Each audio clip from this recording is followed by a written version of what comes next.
Hi, I'm Alicia Young, and I have a presentation on tort liability cases in education. So I'll start out by sharing the definition of different types of tort liability. So what is tort liability?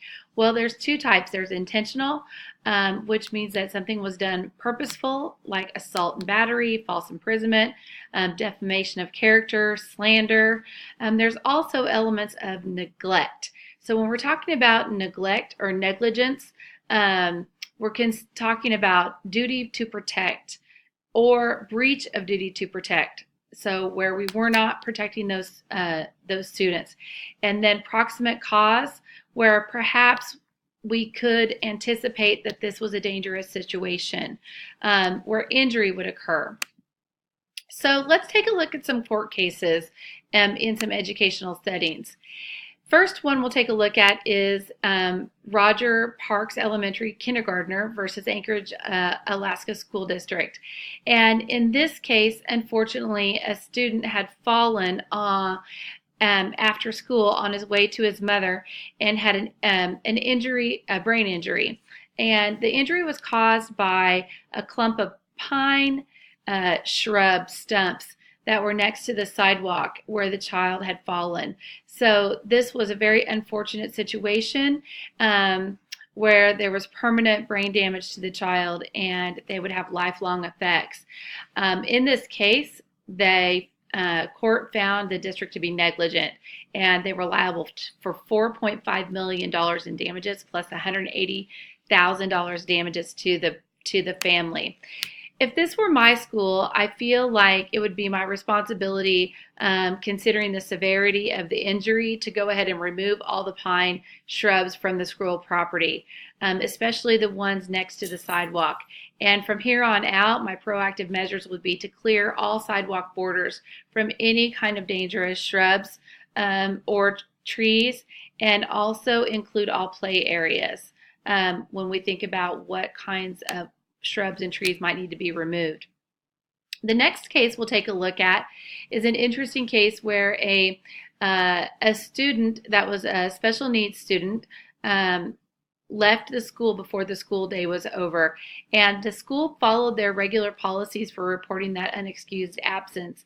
However, the child engaged in sexual activity with a 19-year-old. This was a 14-year-old, and so the parent claimed that this 19-year-old child raped their daughter when they should have been at school, or at least that the school should have notified them that they had left the school premises.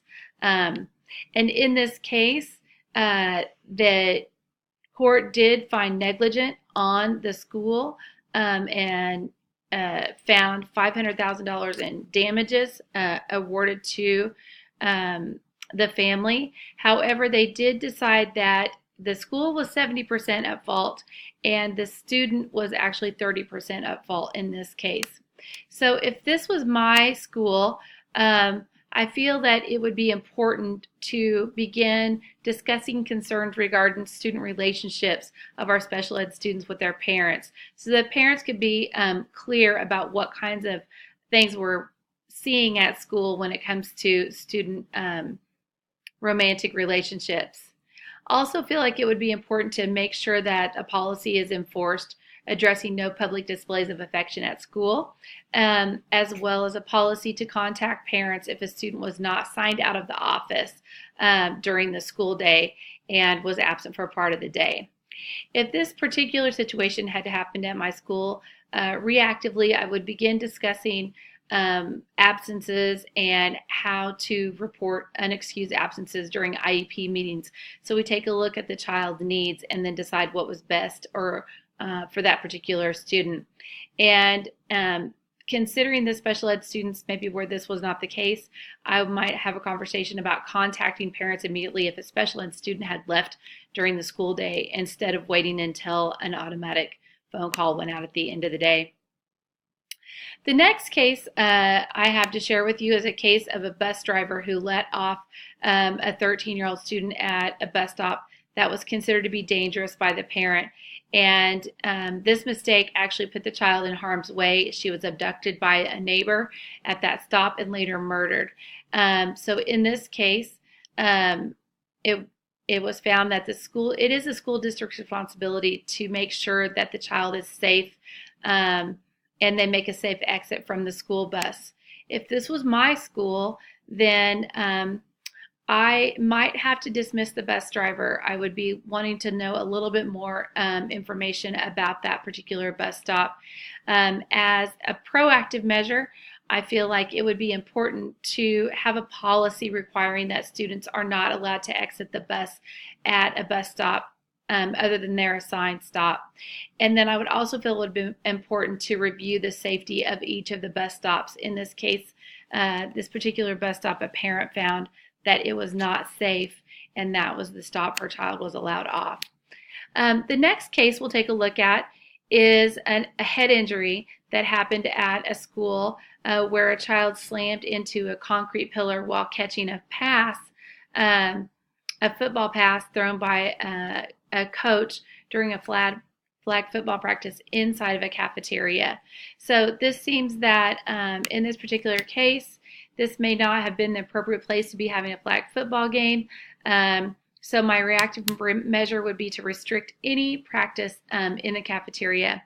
And proactively, I would probably want to make sure that any kind of things that would be in the way, like concrete pillars, would have padded protection to those objects if they are in play areas.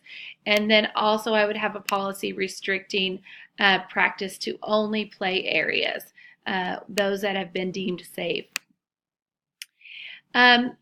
The next case we'll take a look at is a case where a football player did die due to heat illness, and at the very first football practice.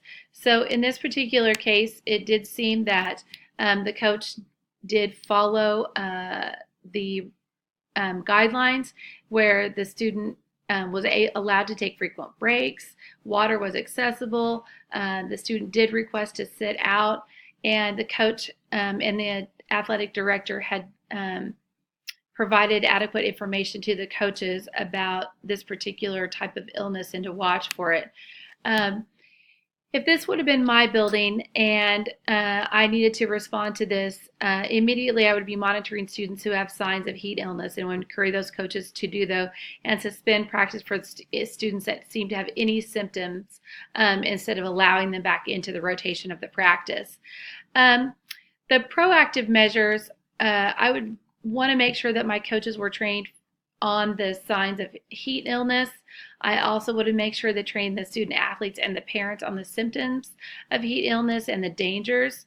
I would also provide access to water and make sure the coaches know to provide that access at any time, as well as requiring the physicals prior to participation to be sure that those students were in the best physical condition to begin practice. So when we think about professional ethics, there's lots of things that teachers can do, and they seem very basic and basically just are common sense. And following the rules and the practices and procedures that are put in place by the administration regarding monitoring duties, reviewing safety in the classroom, adhering to discipline rules, keeping that information, that student information, private, documenting any type of incidents or behaviors, reporting any kind of maintenance issues, and maintaining safety, and looking out for the student's best interest in all situations. And this would protect our teachers and our students. And that concludes my presentation on torts in the educational setting. Thank you.